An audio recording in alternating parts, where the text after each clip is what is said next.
ठीक है। तो नेक्स्ट है हमारा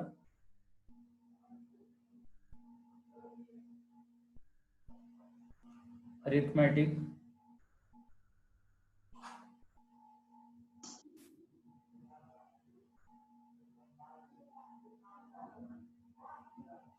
ज्योमेट्रिक प्रोग्रेशन। ठीक है, अरिथमेटिक ज्योमेट्रिकल प्रोग्रेशन। अभी तक का आपने जो प्रोग्रेशन देखा था वो अरिथमेटिक था या ज्योमेट्रिक था। ठीक है, तो अभी क्या है, आपका जो प्रोग्रेशन है वो अरिथमेटिक भी है और ज्योमेट्रिक भी होगा। स्टैंडर्ड फॉर्म की अगर मैं इसकी बात करता हूं तो देखो ए प्लस डी, ए प्लस 2d, ए प्लस 3d, ठीक है, ऐसे करके ए प्लस 4d, ये आपके एपी के टर्म्स हैं। तो एपी के जो टर्म्स हैं अगर उसको आपने कॉमन रेशियो से मल्टीप्लाई कर दिया तो आपके टर्म्स ए जीपी में हो जाते हैं। या ऐसा बोला जाता है कि if terms of AP corresponding terms,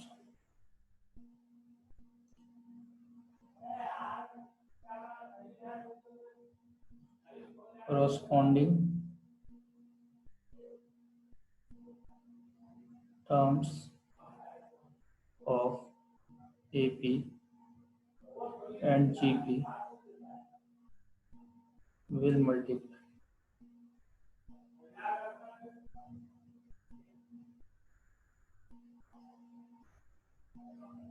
We get AGP। ठीक है, जब AP के टर्म्स और GP के जो corresponding टर्म्स है उसे अगर आप मल्टीप्लाई करोगे तो आपको AGP मिलेगा। इसमें फर्स्ट टर्म आपका A लिया है, E plus d are, common difference आपने पहले AP के टर्म्स लिए, उसे आपने common difference common ratio R से मल्टीप्लाई कर दिया तो आपको क्या मिल गया, AGP मिल गया। अब क्या है, AGP के जो टर्म्स है इसमें जो अगर आपको nth टर्म निकालना है, T ऑफ n कैलकुलेट करना है, तो वो यहाँ से आप देख सकते हो। ठीक है, आप क्या देख रहे हो कि सेकेंड टर्म में इसकी पावर 1 है, 2 है, इस तरह से, तो दोनों की जो nth टर्म है वो आप लिख दो, जैसे a plus n minus 1 into D. ठीक है, दोनों के nth टर्म को मल्टीप्लाई कर देंगे तो हमें क्या मिलने वाला है यहाँ से, और r की पावर n माइनस ऑफ 1, तो ये आपको nth टर्म मिल जाएगा। अब जनरली क्या होता है, इसमें आपसे पूछा जाता है कि भाई इसका सम कितना आ रहा होगा। ठीक है, तो अगर मैं सम की बात करता हूँ, सीरीज की बात करूँ यहाँ तो ये A plus D into R, A plus 2d into are square,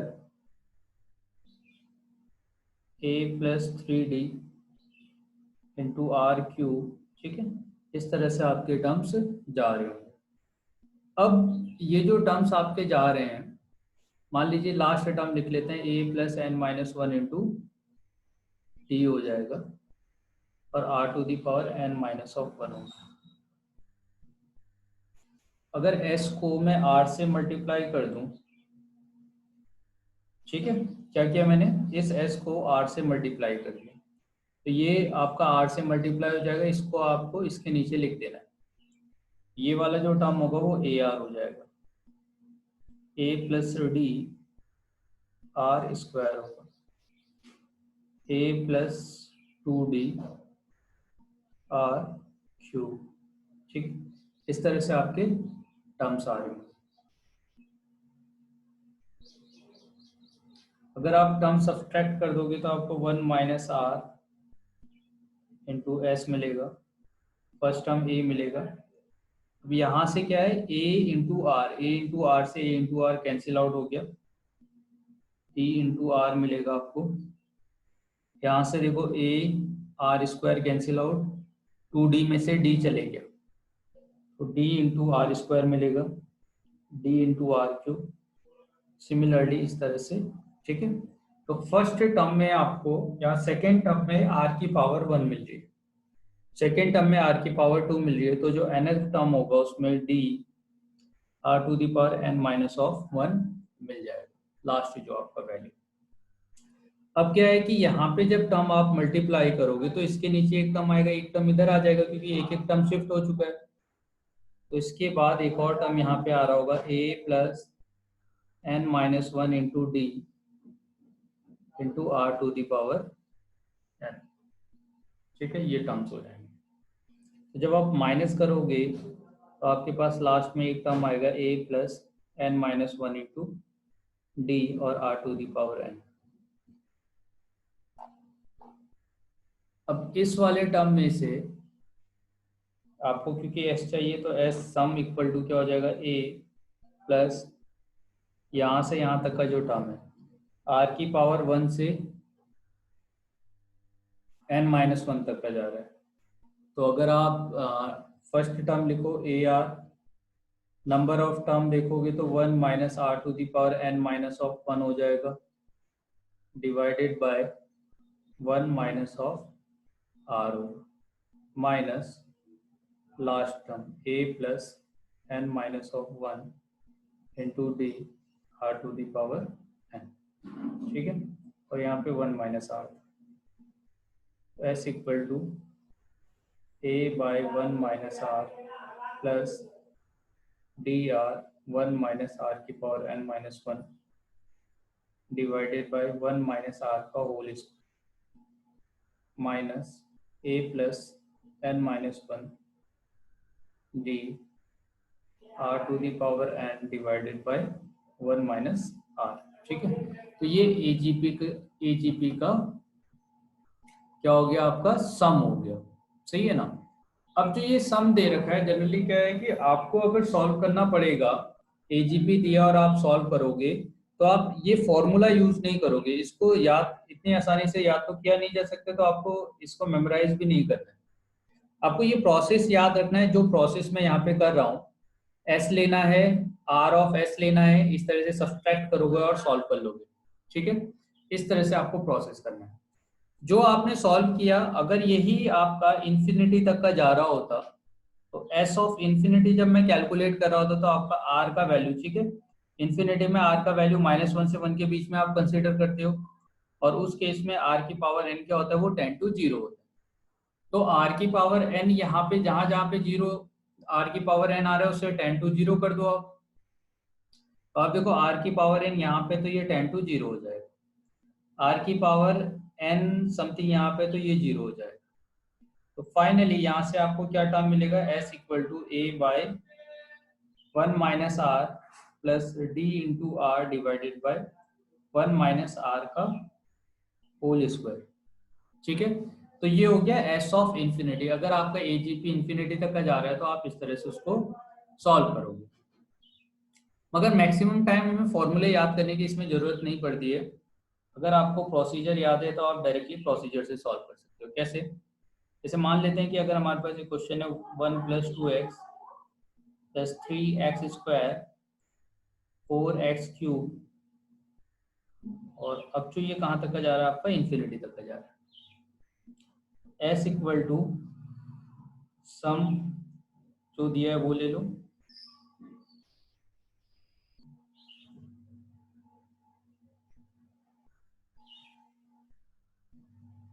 और s को आप x से मल्टीप्लाई कर दो, क्योंकि यहाँ पे देखो x की पावर कंटिन्यूसली इंक्रीज होती जा रही है।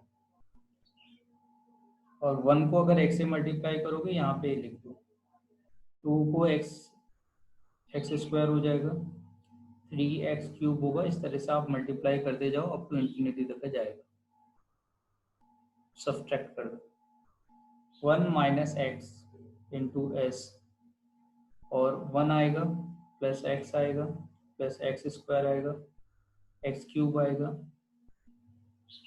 ऐसे ही इंफिनिटी तक का टर्म्स आपके आते जाएंगे। ये तो हम जानते हैं कि 1 माइनस सॉरी ये जो आपका एक्सप्रेशन है ये क्या है, 1 बाय 1 माइनस एक्स, जो कि जीपी के टर्म है। तो एस इक्वल टू कितना हो जाएगा आपका, s equal to 1 by 1 minus x का होल स्क्वायर। क्लियर है बेटा? Yes sir. मगर इन्फानाइट के लिए मैक्सिमम टाइम आपको इन्फानाइट ही पूछा जाएगा, और इन्फानाइट के लिए जो टर्म है वो आपका लेस देन 1 होना बहुत ज़्यादा जरूरी है। ठीक है, तो s equal to 1 plus 3x plus 6x square plus 10x cube, इस तरह से आपके टर्म से जा रहे हैं। सही है, तो आप ये देखो 1 है, 1 से 3 गया, 3 से 6 गया, 3 से 6 से आपका ये गया। ठीक है, तो अभी क्या आपको लग रहा है कि ये एपी में, एक्स वाले टर्म तो जीपी में है, मगर ये एपी में लग रहे हैं क्या? 1 3 नो 6, सर। इसका डिफरेंस 2 है, इसका डिफरेंस 3 है, इसका डिफरेंस 4 है। तो मगर आप इन दोनों के बीच का डिफरेंस बताओ तो, है ना? तो इसको ये यस वाला जो टर्म है ना, यहाँ पे क्या है, ये तो एपी में नहीं है, ये भी एपी में नहीं है, ये वाला टर्म आपका एपी में, सेकंड वाला जो टर्म है। ठीक है, तो ऐसे क्वेश्चंस में हमें ना 2 बार आपका जो प्रोसीजर अभी हमने किया वो 2 बार अप्लाई करना पड़ेगा। कैसे? s equal to 1 plus 3x plus ये दिया हुआ है 1 माइनस एक्स इंटू एस, तो यहाँ पे आपका x हो जाएगा प्लस 3x स्क्वायर होगा, 6x क्यूब होगा, इस तरह से आपके टर्म से जा रहे होंगे। आप सब्ट्रैक्ट कर दो। ठीक है, सब्ट्रैक्ट करोगे तो आपको क्या मिल जाएगा, सॉरी,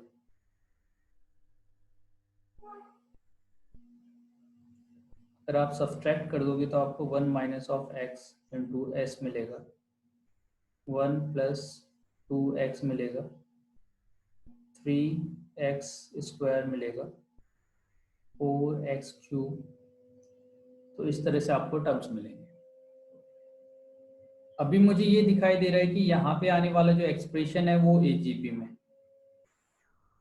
ये भी तो एजीपी में है। ठीक है, यस सर। हाँ, तो अभी अपने को क्या करना है, किस एक्सप्रेशन से शुरू करना है? कि मान लेते हैं कि हमारे पास ऐसा कोई एक्सप्रेशन दे रखा है जो एजीपी में है।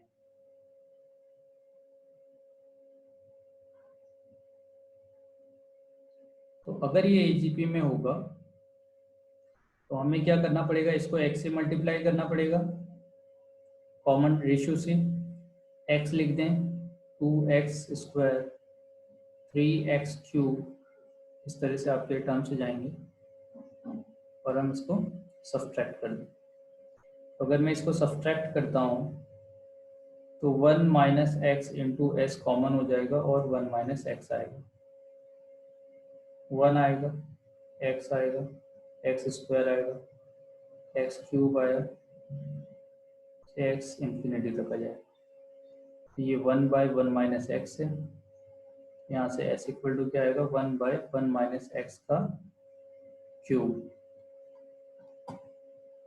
समझ में आया क्या? Yes sir. हाँ बेटे, तो आपने ये देखा कि एजीपी वाला जो प्रोसीजर है ये आपको मोर देन 1 टाइम अप्लाई करना पड़ सकता है। यहाँ पे 2 बार हमने एजीपी वाला प्रोसेस अप्लाई किया है।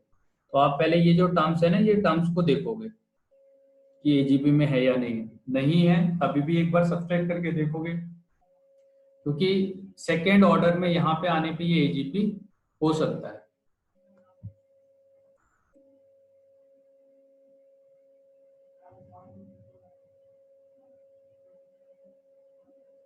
Find the sum of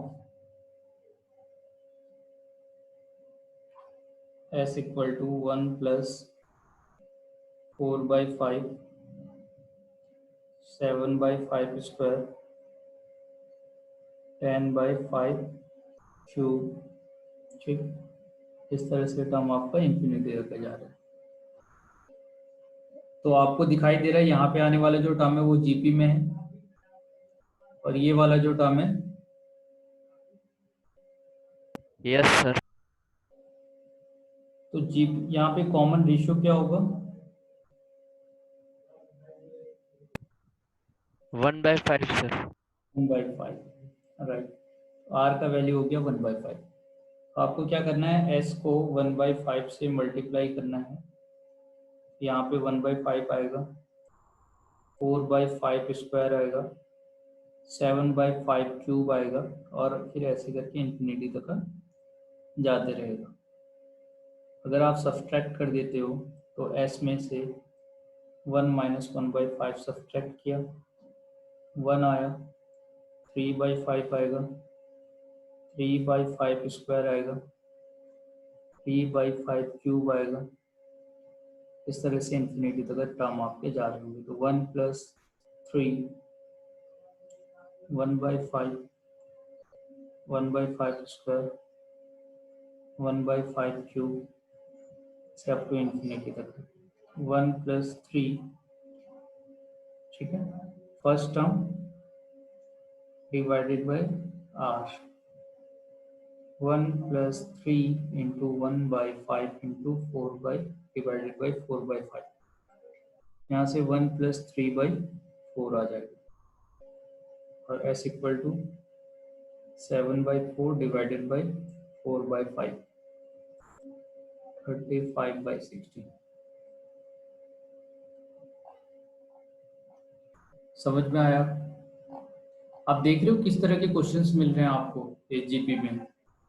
वो एपी में भी होगा, यहाँ इसका डिफरेंस देखोगे 1 से 4 का 3 होगा, 3 डिफरेंस है, 3 डिफरेंस है, तो ये एपी में।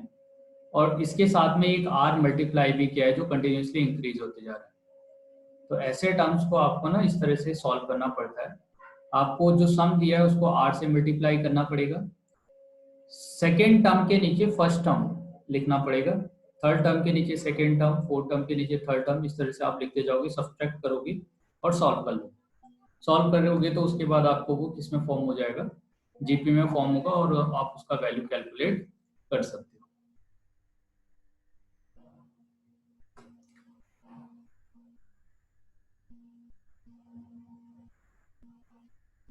चलिए थोड़ा हट के क्वेश्चन करते हैं इसमें।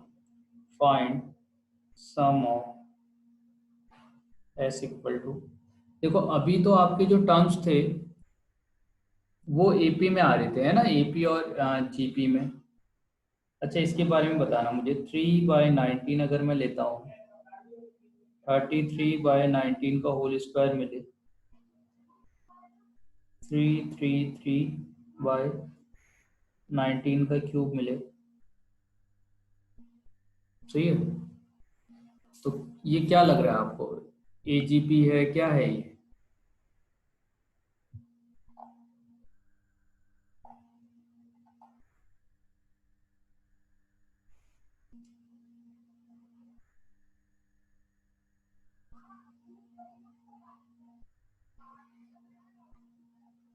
ये तो एपी में नहीं है अभी। No sir. ये अच्छा एस में से, अच्छा कॉमन रेशियो क्या लग रहा है आपको, 1/19। Yes sir. ठीक है बेटे, तो अब ना इसके नीचे में ना 3/19 का होल स्क्वायर लिख देता हूँ, यहाँ पे 33/19 का क्यूब, समथिंग इस तरह से टर्म्स आ जाएंगे। अगर मैं सब्सट्रैक्ट करूँ तो 1 - 1/19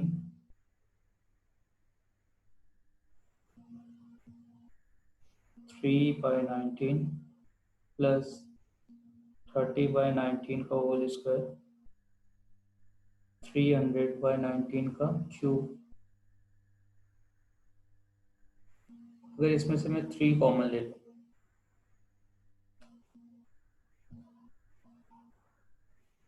तो आप देखो यहाँ पे आपको क्या मिला, 1/19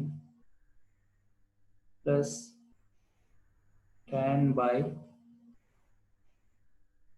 या 19 भी आप कॉमन ले लो, 3/19 अगर मैं कॉमन ले लेता हूँ 1 आएगा, 10/19 आएगा, 10 का होल स्क्वायर बाई 19 का होल स्क्वायर, और ये इन्फिनिटी तक आ जाएगा, 18/19 इंटू एस, 19 से 19 cancel out, s equal to 3/18, first term by 1 minus 1/r, 3/18 into 19/9।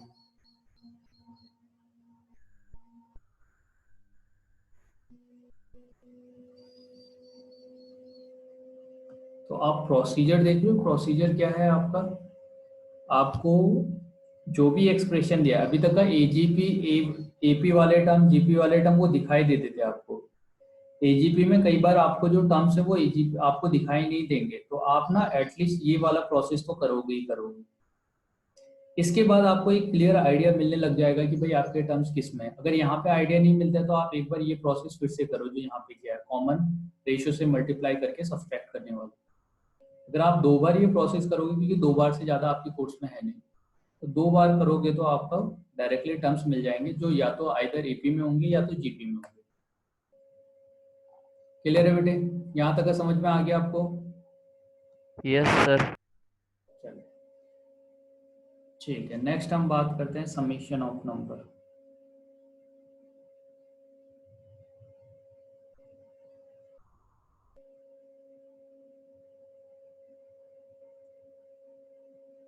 अगर आपके पास सम ऑफ एन दिया है, मीन्स 1 + 2 + 3 से आपको एन तक का दिया है, तो आपका फॉर्मूला होता है n(n+1/2)। ठीक है, यहाँ पे मैं डायरेक्टली फॉर्मूला लिखा रहा हूँ क्योंकि प्रूफ करने का कोई मतलब बनता नहीं है। ठीक है, तो अगर आपको एन स्क्वायर पूछा गया है, ठीक है ना, एन स्क्वायर के बारे में पूछा गया है, समीशन ऑफ एन स्क्वायर, तो ये आता है 1 स्क्वायर, 2 स्क्वायर, 3 स्क्वायर। इसका आपसे सम अगर पूछा गया है तो ये होगा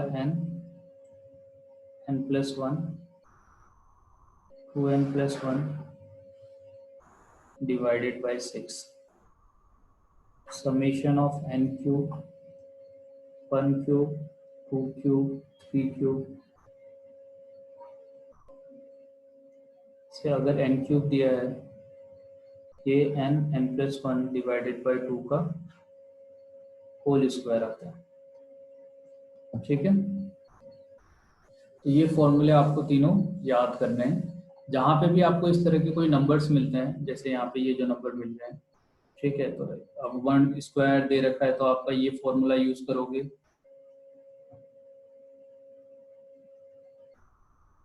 2n+1 इस तरह से यूज करोगे। ये फॉर्मूला दिया है 1³ 2³ 3³ तो आप n(n+1/2) का होल स्क्वायर करोगे। ये कुछ नहीं है, आपका समेशन ऑफ n का होल स्क्वायर है। ठीक है, और अगर समेशन ऑफ n दिया है तब तो आप जानते ही हो कि क्या करना है।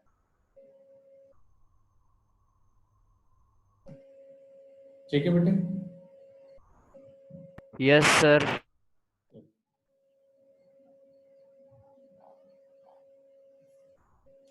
चलिए तो इसके ऊपर कुछ बेसिक क्वेश्चंस करते हैं। मान लीजिए आपके पास summation of n = 1 to n दिया, n² + n+1 दिया, तो अभी यहाँ पे 3 टर्म्स आपने ले रखे, एक तो समीशन ऑफ n² लिया है, एक समीशन ऑफ n लिया है और समीशन ऑफ कांस्टेंट टर्म लिया है। तो समीशन ऑफ n², ये मैं जानता हूँ ये कितना होता है, n(n+1) 2n+1 डिवाइडेड बाई 6। ये टर्म कितना है, n(n+1/2) और 1 n टाइम ऐड करोगे तो क्या मिल जाएगा, n मिल जाएगा। तो आप क्या करो, यहाँ पे जितने भी एक्सप्रेशन दिए हैं सबको ऐड कर दो, आपका आंसर यहाँ से आ जाएगा। क्लियर है? Yes sir. चलिए बहुत good। तो इसी तरह से कुछ यहाँ पे बेसिक रूल्स भी हैं समीशंस के। मान लीजिए अगर आपके पास समीशन दे रखा है a(r + -b(r) दिए, तो हम ना इन दोनों समीशन को सेपरेट कर सकते हैं, ए आर को और बी आर वाले समीशन को हम दोनों को सेपरेट करके लिख सकते हैं। समीशन में कभी कोई कांस्टेंट वाला टर्म दे रखा है तो कांस्टेंट वाले टर्म को आप समीशन के बाहर ले जा सकते हो। सही है, इसको ना यस सर। ऐसे लिखते हैं, a of r b of r suffix a of r b of r terms, और इस वाले टर्म को आप लिखो a(r)। तो k कॉमन लिया तो ये समेशन ऑफ ar हो गया। ठीक है, तो इस तरह से आपके टर्म्स हो गए।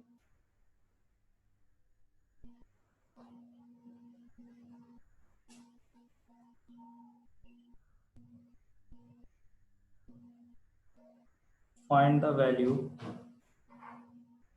ऑफ 31 का होल स्क्वायर, 32 का होल स्क्वायर,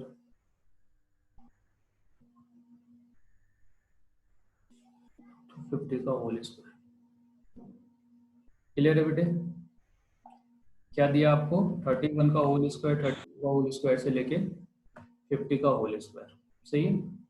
तो अब देखो आपके पास जो फॉर्मूला था वो तो 1 से स्टार्ट हो रहा था। तो अगर मैं यहाँ पे 1 स्क्वायर, 2 स्क्वायर, 3 स्क्वायर से आपका 30 का होल स्क्वायर ऐड कर दूं, 31 का होल स्क्वायर, 32 का होल स्क्वायर से लेके मान लीजिए 50 तक आपका होल स्क्वायर जा रहा है, और इसमें से 1 स्क्वायर, 2 स्क्वायर, 3 स्क्वायर से आपका 30 का होल स्क्वायर सब्ट्रैक्ट कर दूं, तो ये जो ऊपर एक्सप्रेशन था वही है कि नहीं? क्योंकि आपको जो फॉर्मूला मिला है वो 1 से मिल रखा है। सही है ना? तो आप यहीं से यूज करोगे। तो ये 1 से लेके 50 तक का सम है, तो इसका फॉर्मूला क्या होगा? n+1 2n+1 divided by 6 minus n, 30 है आपका, n+1 2n+1 divided by 60, sorry 6। तो 50 into 51 multiply 101 divided by 6 minus 30 into 31 multiply 61 divided by 6 is the answer. जो भी आए, क्वेश्चन समझ में आया कैसे करना है अपने आप को, है ना? कभी भी आपको इस तरह का क्वेश्चंस मिलता है जहाँ पे टर्म 1 से स्टार्ट नहीं हो रखा है, क्योंकि यहाँ पे जो अपना फॉर्मूला हमने यूज करना शुरू किया वो 1 से लिया है, 1 2 3 से n तक का, 1 से n।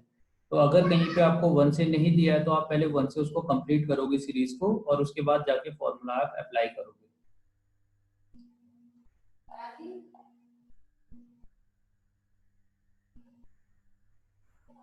नेक्स्ट क्वेश्चन है हमारे पास। मान लीजिए कि आपके पास 3 स्क्वायर दिया, 7 स्क्वायर दिया, 11 स्क्वायर दिया है, और ऐसे करके n टर्म्स आपको लेने हैं और इसका सम निकालना है। सही है? अच्छा, तो क्या लग रहा है आपको ये क्या है? वन, ये तो 1 2 3 के फॉर्म में है ही नहीं। क्या है ये?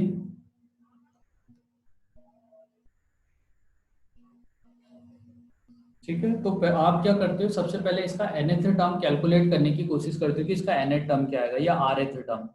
अब देखो फर्स्ट टर्म 3 आ रहा है, सेकेंड टर्म 7 आ रहा है, फिर 11 आ रहा है।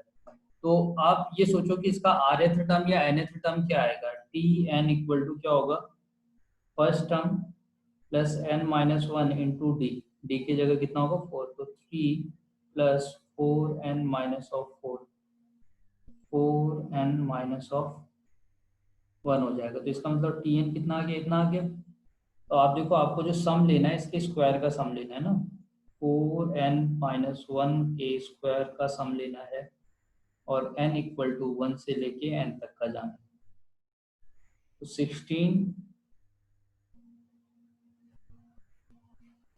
16n square plus minus of 8n plus of 1। अब आपको समेशन लेना है, तो 16 कॉमन ले लो, समेशन ऑफ n स्क्वायर लेना है, माइनस 8 कॉमन ले लो, समेशन ऑफ n लेना है, और प्लस समेशन ऑफ 1 लेना है। क्लियर है बेटे? Yes sir. तो कई बार ना आपको अगर इस तरह का कोई सीरीज मिलता है तो सबसे पहले आप उसका nth टर्म या rth टर्म फाइंड करोगे, और rth टर्म फाइंड करने के बाद जाके आपको पता चलेगा कि आपको इसमें क्या फॉर्मूला अप्लाई करना है। तो 16 into n plus one, 2n+1 divided by 6 minus 8, n+1 divided by 2, और प्लस यहाँ पे क्या आ जाएगा आपका? n आ जाएगा। ठीक है, तो ये हो गया, ये आपका हो गया फर्स्ट मेथड इसमें, समेशन ऑफ डिफरेंस में। यहाँ तक का क्लियर होगा? Yes sir. नेक्स्ट अब बात करते हैं टाइप 2 मेथड की। इसको कहते हैं method of difference.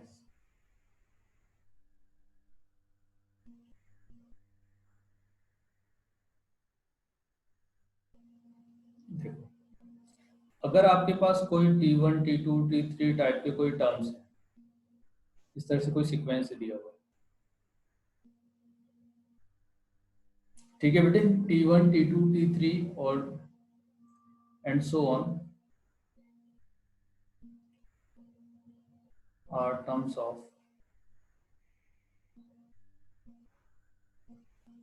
A sequence. तो कोई सीक्वेंस के ये अगर टर्म्स हैं, तो यहाँ हमें क्या देखना है कि मान लो T1 माइनस T2 या T2 minus T1, method of difference क्या कहता है कि अगर T2 minus T1, T3 minus T2,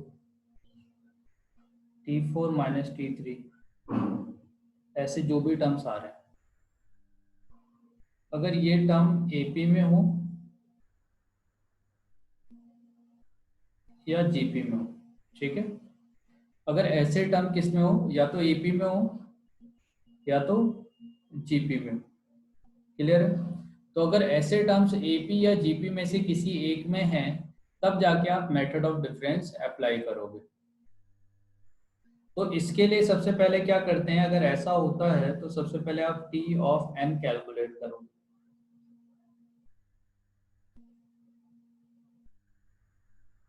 और टी ऑफ एन अगर आपको पता चल गया तो आप समेशन भी निकाल सकते हो, सही है। अब देखते हैं किस तरह से आपको इसको अप्लाई करना है। मान लीजिए कि अगर आपके पास 6 प्लस 13 प्लस 22 33 ऐसे करके एन टर्म्स का समेशन दे रखा है।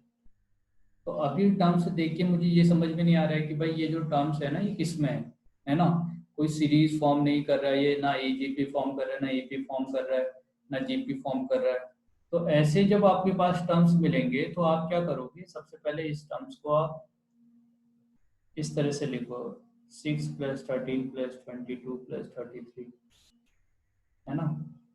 और लास्ट में आपका टी एन टर्म आ रहा होगा। आपको क्या करना है, एस जस्ट इसके नीचे लिख के सब्ट्रैक्ट कर देना है। यहाँ पे टी एन माइनस वन आएगा, उसके बाद आपका टी एन आ जाएगा। जब आप इसको सब्ट्रैक्ट कर दोगे तो एस माइनस एस तो जीरो हो गया, यहाँ पे 6 मिलेगा, और 13 में से 6 चले गया, आपको कितना मिल जाएगा, यहाँ से 6 चले गए 7, और यहाँ पे 9, यहाँ 11, इस तरह के टर्म्स आ रहे होंगे, और माइनस लास्ट में टी एन टर्म आएगा। ये भी सब्ट्रैक्ट होके कुछ देगा, वो देख लेंगे हम बाद में। तो अब जो आपका टी एन आ रहा है, इस वाले टी एन को आप इस तरफ ले लो जो माइनस में। तो t N equal to 6 plus 7 plus 9 plus 11, और ये टर्म आपके जाएंगे यहाँ से लेके यहाँ तक का, ठीक है। तो आप ये देखो, फर्स्ट टर्म से स्टार्ट हो रहा है, यहाँ तक का जा रहा है, तो ये कितने टर्म हुए, n माइनस वन टर्म हुए, तो n माइनस वन टर्म हो गया, ठीक है। तो n माइनस वन टर्म तक का आपको समीशन निकालना है। तो फर्स्ट टर्म है ना, क्लियर है बेटे यहाँ से। Yes sir. तो क्या है, आपको n माइनस वन टर्म तक का सम निकालना है। तो अब इसमें 7, आप ये देखो, ये जो टर्म्स आ रहे हैं आपके, ये 7 9 11 से लेके लास्ट में जो भी टर्म जा रहा होगा up to n minus one तक का, तो इसमें कुछ कुछ टर्म ऐसे हैं जो मिस हैं। और इस टर्म को मैं देखो बना सकता हूँ किस तरह से। मान लो कि मैं 1 से स्टार्ट करता हूँ, 1 प्लस 3 प्लस 5, क्योंकि सम ऑफ ऑड नंबर मुझे पता है क्या होता है। तो मैंने कितना ऐड कर दिया, 5 होगा, 5 के बाद तो 7 से स्टार्ट होगा, 7 9 प्लस 11 इस तरह से। तो आप ये देखो, इस एक्सप्रेशन को बनाने में मैंने कितना ऐड किया, 5 प्लस 3 8 प्लस 1 9 ऐड कर दिया, और 6 ऑलरेडी यहाँ पे दिया हुआ था। तो इसका मतलब मैंने 9 3 ऐड किया होगा और 3 सब्ट्रैक्ट किया होगा, हाँ है ना। Yes sir. ठीक। अब आप ये देखो यहाँ से यहाँ तक का आपका 7 - 7 से लेके यहाँ तक का n-1 टर्म थे, और इसमें 3 टर्म मैंने और एक्स्ट्रा ऐड कर दिए, तो टोटल टर्म कितने हो गए?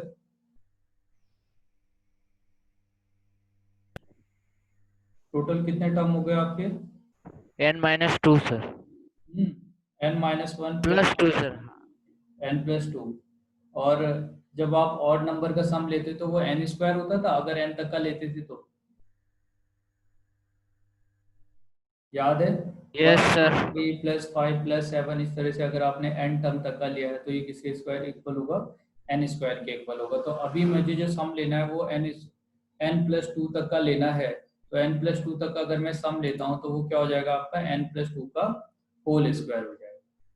तो अब ये n+2 का होल स्क्वायर हो गया, -3 हो गया, तो अब इसका होल स्क्वायर कर दो, n² प्लस 4n+4 -3। तो ये आपको n² देगा प्लस 4n देगा प्लस 1 देगा। तो Sn equal to sum of n², 4 times of sum of n plus sum of 1 हो गया। सॉल्व कर लो इसको, जो भी आया आंसर अपना। n+1 2n+1 divided by 6 plus 4 times of n+1 by 2 और sum of n।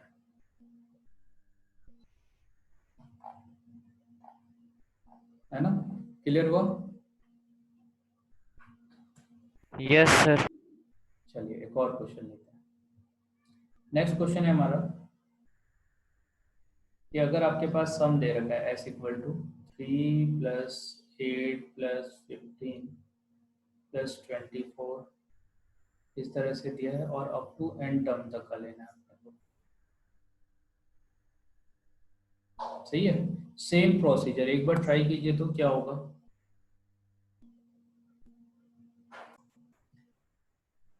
1+4 plus 10 plus 22, तो मान लीजिए इसका कहीं पे tn टर्म आ रहा हो, आपने s सब्ट्रैक्ट किया, 1 आया, 4 आया, 10 आया, इस तरह से सब्ट्रैक्ट किया, यहाँ पे tn ऐसे तो सीरीज नहीं आ रही ना।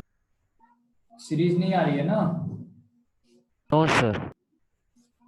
करते हैं एक बार और, उसके बाद एक बार और ट्राई करते हैं आगे, अगर सीरीज नहीं आ रही होगी तो देखते हैं।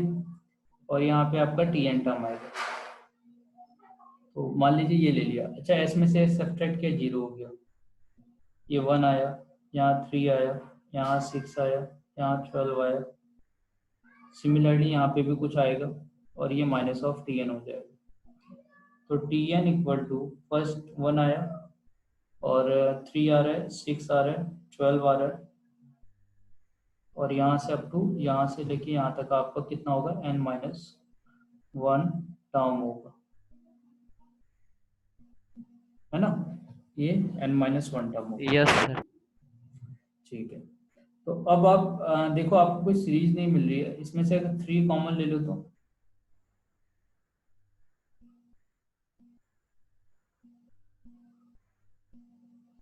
अब बोलो क्या है ये? सर अभी भी 1 तो ज्यादा है ना उधर। नहीं नहीं, यहाँ पे कुछ बन रहा है क्या? Sir sum of even numbers. अरे नहीं बेटे, एक बात बताओ, 3 आएगा, 6 है, उस 6 के बाद इसके बीच का डिफरेंस था 3, इसके बीच का डिफरेंस हुआ 6, तो फिर नेक्स्ट होगा 9, है ना? तो 12 प्लस 9 करोगे कितना मिल जाएगा? 21। Yes sir. ऐसे ही हो रहा होगा। और जब आप इसमें से 3 कॉमन ले लोगे तो कितना आ जाएगा? सॉरी, क्या आया आपका? 9 होगा आपका। 1 आ रहा है, 3 आ रहा है, 6 आ रहा है, 12 आ रहा है। मान लो 3 कॉमन लेता हूँ तो 3 बन जा 3, 6, और यहाँ पे 3 4 जा 12। तो अगर मैं इस एक्सप्रेशन को देखूँ तो ये वाला एक्सप्रेशन ऐसा नहीं है, 2 की पावर 0, 2 की पावर 1, 2 की पावर 2, आया ना? Yes sir. तो ये किस में होते हैं? जीपी में सर। तो अगर ये जीपी में है और यहाँ से यहाँ तक का n-1 टर्म है, तो टी एन इक्वल टू क्या हो जाएगा, फर्स्ट टर्म प्लस 3, और ये जीपी में टर्म है जिसका फर्स्ट टर्म है 1, तो 1a 1 minus two the power n-1 divided by 1 minus of 2, ऐसा लिखा जा सकता है इसको। यस जीपी का सर। जो सम है, तो फाइनली यहाँ से आप देखो इसको ना रिवर्स करके भी लिख सकते हो, 2 की power n-1 minus 1 by 2 minus 1, ताकि ये पॉजिटिव हो जाए। तो आपको टी एन इक्वल टू कितना मिल गया, T N equal to 1 plus 3 2 की power n-1 minus of 3 times of 2 की power n minus of 1 minus of 2, तो ये टी एन आ गया। और टी एन आ गया तो अब आप सम भी निकाल सकते हो, क्योंकि ये कांस्टेंट टर्म है, और दूसरा वाला क्या है, सम ऑफ टी एन अगर आप कहोगे तो 3 टाइम्स ऑफ समेशन ऑफ 2 की power n divided by 2 minus of summation of 2, 3 by 2 summation of 2 की power n minus of summation of 2, तो 3 बाय 2, और ये आपका जो सम है अप टू n तक का आपको निकालना है। तो ये है आपका जीपी, 2 की पावर 1, 2 की पावर 2, 2 की पावर 3 से लेके n टर्म तक का आपको सॉल्व करना है। तो ये फर्स्ट टर्म हो गया इसका 2 की power n minus 1 by 2 minus 1, ये जीपी का सम, और ये हो जाएगा 2 इंटू n। ठीक है, अब आपका जो सम आया उसको आप सॉल्व कर लो, ये आपका आंसर हो जाएगा, है ना। यस अभी सर। आपको आज क्या करना है, आज मैं इतना ही क्वेश्चन करवा रहा हूँ क्योंकि